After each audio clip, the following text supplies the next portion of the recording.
Assalamualaikum warahmatullahi wabarakatuh. Apa kabar semuanya? Saya harap kita semua sehat-sehat selalu. Pada video kali ini, kami dari kelompok 3 akan mencoba menjelaskan tentang Pancasila, khususnya poin pertama dengan ateisme. Sebagai masukan dari tugas kelompok kami dari mata kuliah Pancasila yang kami beri judul Bagaimana Pancasila Memandang Ateisme. Nah, seperti yang sudah kita semua ketahui, di dalam Pancasila, terkhususnya poin pertama, yakni ketuhanan yang Maha Esa, itu mengartikan bahwasanya setiap warga negara Indonesia wajib menganut atau memeluk suatu agama dan dengan mempercayai adanya suatu zat atau sumber dari segala sumber yang biasanya kita sebut sebagai Tuhan. Nah, sedangkan ateisme ini sendiri adalah hal yang sebaliknya kontradiksi. Karena mereka orang-orang yang tidak menganut, memeluk agama, bahkan tidak mempercayai adanya Tuhan itu sendiri. Nah, jadi bagaimana Pancasila memandang ateisme, terkhususnya Pancasila poin pertama ini, itu yang akan kami bahas pada video kali ini. Namun dari kelompok kami akan mencoba memberikan pemahaman-pemahaman terlebih dahulu mengenai apa itu ateisme, kenapa dan bagaimana orang bisa sampai ateisme. Dan Pancasila poin pertama, terus bagaimana Pancasila memandang ateisme, orang yang tidak menganut dan memeluk agama ini, sebagai inti dari video kali ini. Dan itu yang akan kami bahas pada video kali ini. Simak video ini sampai selesai. Berikut adalah penjelasannya.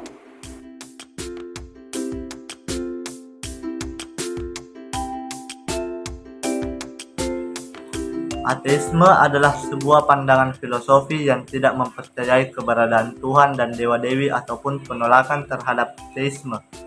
Dalam pengertian yang paling luas, ketiadaan kepercayaan pada keberadaan dewa atau Tuhan.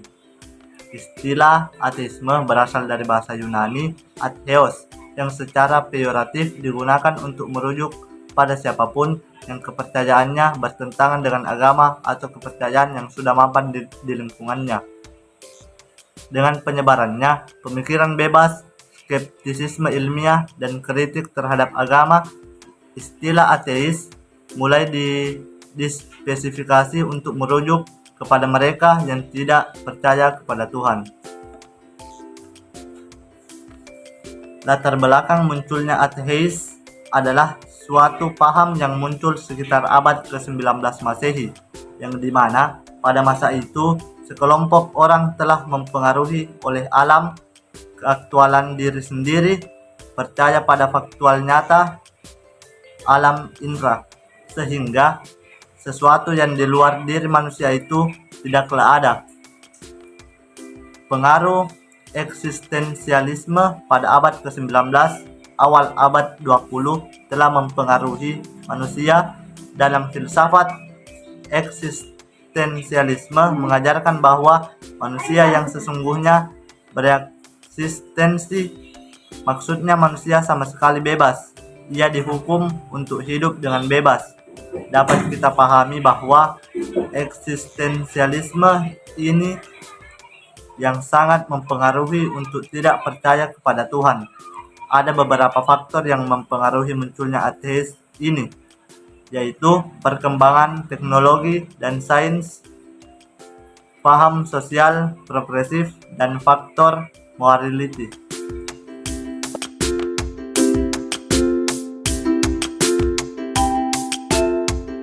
Pancasila poin pertama. Negara Indonesia merupakan negara yang berdaulat dengan ideologi Pancasila. Ideologi Pancasila digunakan sebagai pimental dalam tentang negara dan tujuan dari negara Indonesia.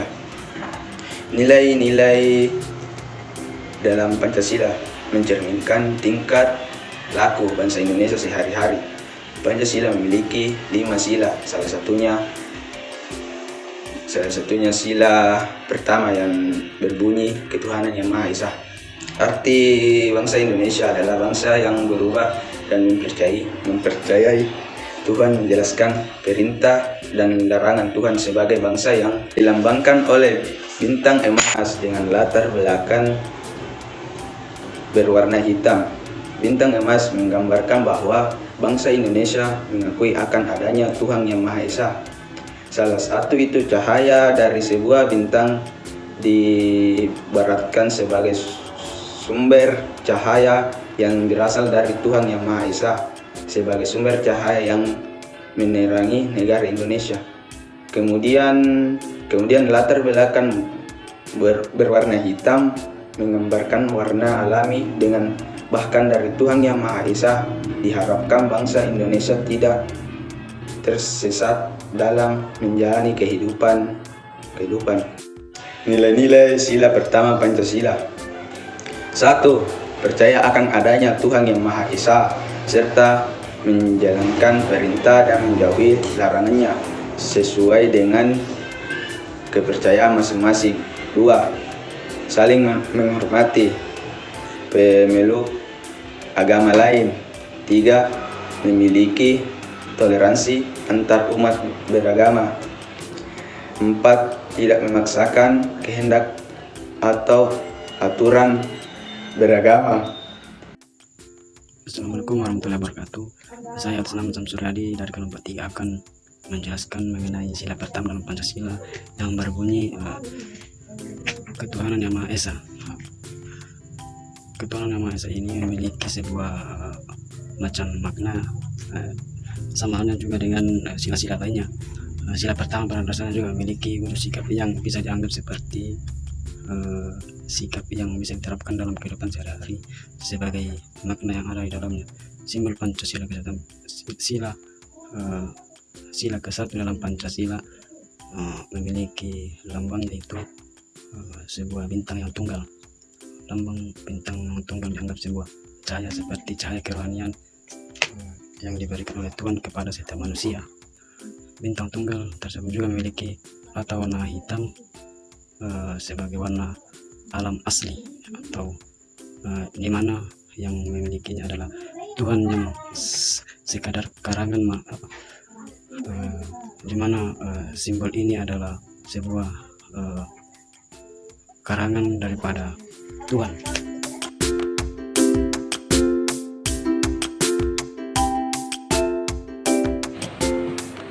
Oke, bismillahirrahmanirrahim. Saya ingin menjelaskan mengapa ateisme bertentangan dengan Pancasila. Ateisme tidak diakui di Indonesia karena dianggap tidak sesuai dengan sila pertama Pancasila, yakni ketuhanan Yang Maha Esa. Menurut undang-undang agama yang diakui oleh pemerintah Indonesia hanya 6, dan oleh sebab itu dikatakan tidak ada tempat bagi ateisme. Ateisme tidak bisa bertumbuh dan berkembang di Indonesia karena ateisme tidak mempercayai adanya Tuhan, sedangkan bangsa Indonesia mempercayai bahwa adanya Tuhan. Ateisme di Indonesia tidak dilarang oleh hukum sekuler. Setidaknya secara tersurat, penggagas Pancasila dan Presiden pertama Indonesia Soekarno menyatakan bahwa kepercayaan kepada Yang Maha Kuasa sebagai karakteristik dari bangsa inilah yang perlu diakui, bahkan oleh mereka yang tidak percaya kepada Tuhan sekalipun. Menerima sila pertama berarti bukan hanya bertoleransi pada keragaman agama di Indonesia. Nah, kira-kira seperti itu yang bisa dari kelompok kami sampaikan mengenai bagaimana Pancasila memandang ateisme. Ateisme dikatakan tidak punya tempat di Indonesia dikarenakan tidak sesuai dengan nilai asas Pancasila, yakni poin pertama, ketuhanan Yang Maha Esa. Namun pada prakteknya memang masih ditemui adanya warga negara Indonesia yang tidak menganut dan memeluk suatu agama atau ateis. Dan memang belum ada suatu perundang-undangan yang melarang dan memberikan sanksi kepada para penganut ateisme ini. Namun dampak pada hak-hak orang tersebut di mata hukum akan sangat fatal, seperti kesulitan dalam pengurusan dokumen-dokumen KTP, kartu keluarga, bahkan dalam urusan menikah itu dikatakan sah apabila dikaitkan dengan agama dan ada oknum-oknum agama yang menikahi begitu. Sekian dari kelompok kami, kurang lebihnya kami mohon maaf. Wabillahi taufiq wal hidayah. Wassalamualaikum warahmatullahi wabarakatuh.